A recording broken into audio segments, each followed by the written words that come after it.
तरफ से, तमाम जिनको नियुक्ति पत्र मिलने वाला है उनकी तरफ से देश के प्रधानमंत्री जी को धन्यवाद देता हूँ। 10 लाख युवाओं को रोजगार देने के लिए प्रधानमंत्री जी ने जो पहल की है उसका आज का चौथा टप्पा है। मैं एक बार श्रीनगर गया था, एक बार विशाखापट्टनम गया था, आज नांदेड़ में आया हूँ। बच्चों के चेहरे पर जो रौनक दिखाई देती है, खुशी का माहौल जो दिखाई देता है, वो केंद्र सरकार के लिए उससे ज़्यादा खुशी की बात और कुछ हो नहीं सकती है।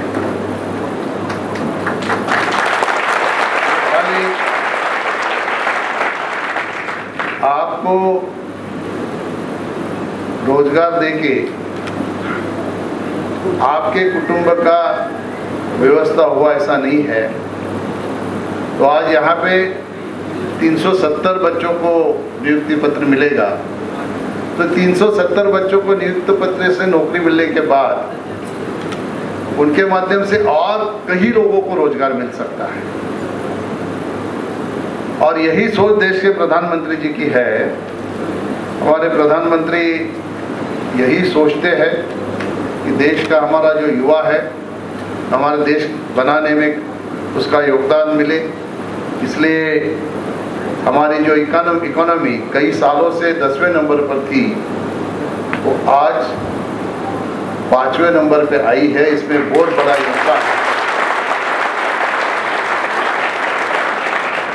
इसमें बहुत बड़ा योगदान हमारे देश के युवाओं का है, देश के इस सिस्टम में काम करने वाले सभी साथियों का है। और सबसे बड़ा योगदान अगर किसी का होगा तो वो हमारे देश के प्रधानमंत्री नरेंद्र मोदी जी का है। उनका संकल्प है कि हमारा देश आने वाले दिनों में एक नंबर पे आए। आपने एक 4-5 दिन पहले न्यूयॉर्क टाइम में एक लेख छपा था, आपने किसी ने पढ़ा होगा। न्यूयॉर्क टाइम में छपा है, भारतीय जनता पार्टी ने नहीं छपा है। उसमें नरेंद्र मोदी जी की तारीफ करते हुए उन्होंने ऐसा कहा है कि ये आदमी जो है ये देश के ऊपर इतना प्रेम करता है कि आने वाले दिनों में सभी देशों ने इनसे डर के रहना चाहिए, खास करके यूएस, यूके, जापान और चाइना। ये नरेंद्र मोदी जी जो है वो कभी किस देश का इस्तेमाल करके भारत को एक नंबर पे लाएगा आप लोगों को पता भी नहीं चलेगा। ये सही मायने में देखा जाएगा तो हमारे देश के प्रधानमंत्री जी जिस तरह से काम कर रहे हैं, इसका ये उत्तम एक सर्टिफिकेट है, ऐसा मैं कहूँगा तो गलत नहीं कहूँगा। और इसलिए आपको खाली नौकरी नहीं मिली, आज आपका योगदान है देश बनाने के काम में, वो आपको देना है। हम खाली यहाँ से सर्टिफिकेट लेके नौकरी का पत्र लेके जाएंगे, नौकरी करेंगे, ऐसा नहीं है। आपको ये सोच के काम करना है कि हमारे देश के प्रधानमंत्री देश के लिए क्या सोचते हैं, मुझे मेरा क्या योगदान देना चाहिए, इस बारे में सोचना चाहिए, क्योंकि वो कितना सोचते हैं। मैं आपको एक एग्जाम्पल देता हूँ। पुरान काल में देवों ने मानवों को भी दैवी शक्ति दी थी, तो मानव दैवी शक्ति का दुरुपयोग करने लगा। देखो, आपने पढ़ा होगा पुराण के किताबों में, ऐसा बोलते थे जहाँ तेरा पत्थर हो जाएगा तो उसका पत्थर हो जाता था। इसको बोलते उपयोग करना शुरू कर दिया। इसलिए देवों ने अपनी सभा का आयोजन किया और उसमें ठराव पास कर दिया कि ये जो मानव को दिया हुआ दैवी शक्ति है, ये इसी तरह अगर दुरुपयोग करता रहा तो एक दिन सारे सृष्टि को खत्म करेगा। इसलिए इसको जो दी हुई शक्ति है इसको वापस लेना चाहिए। ठराव पास हो जाता है, लेकिन ये शक्ति वापस लेके रखेंगे कहाँ, इसके ऊपर मंथन शुरू हो जाता है। तो एक देव कहता है कि इसको पाताल में छुपाते हैं, दूसरा कहता है नहीं, आदमी पाताल में भी जाएगा, इंसान वहां से लेके आएगा। कोई बोलता है समंदर में छुपाते हैं, दूसरा बोलता है वहां से भी ले आएगा। कोई बोलता है आकाश में छुपाते हो तो वहां से भी ले आएगा।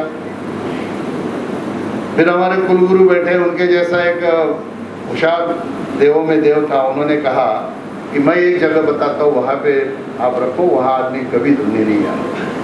बोलता बताओ ऐसी कौन सी जगह है ना? आदमी के अंतरात्मा में इसको छुपा दो। आदमी खुद के अंदर कभी झांक के देखता नहीं, वो कभी भी उनके अंतरात्मा में छुपी हुई है दैवी शक्ति को निकाल नहीं सकेगा। तो आदमी के अंतरात्मा में उसको छुपाया जाता है। लेकिन वो दिन आया 20 अप्रैल 2015 का, जब देश के प्रधानमंत्री नरेंद्र मोदी जी बने।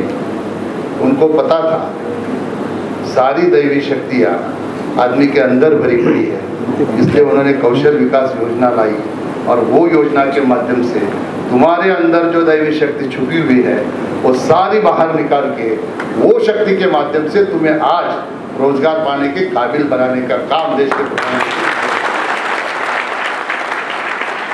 ये सोच हमारे प्रधानमंत्री की। इसलिए हमें ये अपना भी योगदान देना पड़ेगा कि जब हम किसी पद पे काम करते हैं तो उसका 100% नहीं, उससे ज़्यादा हम दे सके तो वो दे के हमारे देश के निर्माण में हम लोग किस तरह से अपना योगदान दे सकते हैं, उसके ऊपर हमको निश्चित तौर पर गौर करने की आवश्यकता है।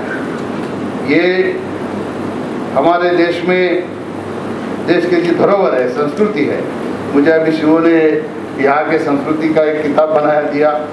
हमारे प्रधानमंत्री जी की यही सोच है, हमारे संस्कृति के ऊपर इतना प्रेम करते हैं। एक तरफ हमारी संस्कृति को संभालने का काम करते और दूसरी तरफ भारत को विश्व में अव्वल स्थान पे लाने का भी काम हमारे प्रधानमंत्री। इसलिए मैं जब हमेशा कहते रहता हूँ, जब केदारनाथ में आपदा आती है तो पुनर्निर्माण का बीड़ा मोदी जी उठाते हैं। जब सोमनाथ का भव्य रूप बनाना होता है तो वो भी काम मोदी जी करते हैं। काशी विश्वनाथ का कॉरिडोर बनाने का काम भी मोदी जी करते हैं और राम लल्ला की जन्मभूमि में राम मंदिर बनाने का काम भी मोदी जी करते हैं।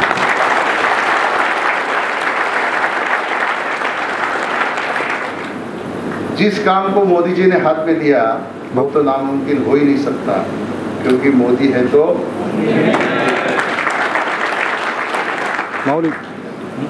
इसलिए मोदी जी ने हमारी विरासत भी, हमारी संस्कृति भी, ये दोनों को साथ में चलाने का काम किया है। उसके साथ साथ विश्व में भारत को विकास के माध्यम से इतने ऊंचाई पे ले जाने का काम किया है कि जब विश्व का सर्वे आया तो सारे लीडर को पीछे छोड़ के 70% अंकों के साथ विश्व नेता बनने का काम मोदी जी ने अपने काम के माध्यम से करके दिखाया। उस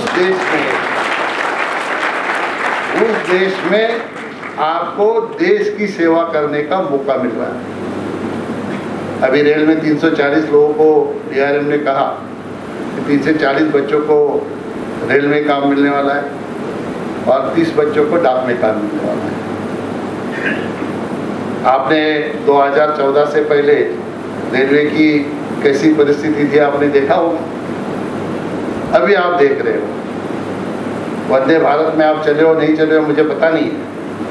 वंदे भारत ट्रेन में मैं पश्चिम बंगाल में मुझे कुछ लोकसभा दिया है, मैं वहाँ पे हमेशा जाता हूँ। तो मैं वंदे भारत ट्रेन से सुबह 5:55 पे चलती है हावड़ा से मालदा तक, वो सिलीगुड़ी तक जाती है। तो मैंने वहाँ उसमें कई बार प्रवास किया है, लेकिन जब मैं पहली बार बैठा तो मुझे भी क्यूरियोसिटी थी कि ये यात्री जो है क्या सोचते हैं ट्रेन के बारे में। तो मेरे बगल में वेस्ट बंगाल का आदमी बैठा था फैमिली के साथ। तो मैं उसको पूछने ही जा रहा था, इतने में उसको फोन आया, किसी साथी का फोन आया होगा और वो फोन पे उसको बता रहा है भैया गजब की ट्रेन है। मतलब आप सोचिए, जिस पश्चिम बंगाल में ट्रेन के ऊपर पथराव होता है वहाँ का आदमी बोलता है गजब की ट्रेन है। उसने फोन रखने के बाद मैंने पूछा भैया अगर गजब की ट्रेन है तो पथराव क्यों होता है? तो उसने मुझे कहा कि साहब अगर मोदी जी का ये अच्छा काम लोगों तक गया तो शायद यहाँ पे बदलाव हो सकता है। इसलिए हर एक चीज़ में लोग राजनीति करते हैं। मैं आपसे इसलिए एग्जाम्पल शेयर मैंने आपके साथ किया कि आपको देश के रेल के लिए नहीं, देश के लिए काम करना है, और रेल का काम अच्छा करोगे तो देश का काम अच्छा होगा। अभी सारा इलेक्ट्रॉनिक मीडिया आने के कारण डाक में क्या काम बचा है आप सब लोग जानते हो, लेकिन उनकी जो मेहनत है, डाकघर की जो मेहनत है, पोस्टमैन की जो मेहनत है, आज के बच्चों को वो समझ में नहीं आएगी। बेचारा धूप में साइकिल पे चलता था, वो क्षेत्र में आपको काम मिला है। तो मुझे विश्वास है कि दोनों क्षेत्र में हमारे बच्चे हमारे देश के प्रधानमंत्री नरेंद्र मोदी जी के नेतृत्व में बहुत अच्छा काम करके हमारे देश को निर्माण करने के लिए अपना योगदान देने का काम निश्चित तौर पर करेंगे, ऐसा मुझे विश्वास है। मैं आप सभी को बहुत बहुत बधाई देता हूँ। आगे चल के आज आपको शायद क्लर्क की नौकरी मिली होगी और उससे कुछ ऊपर होगी आने वाले दिनों में। आज यहाँ पे DRM बैठी है, पढ़ते पढ़ते नौकरी करते करते पढ़ते रहो, एक दिन ये DRM के चेयर पे आपको जाना है, उसके लिए आपको शुभकामनाएं देता हूँ।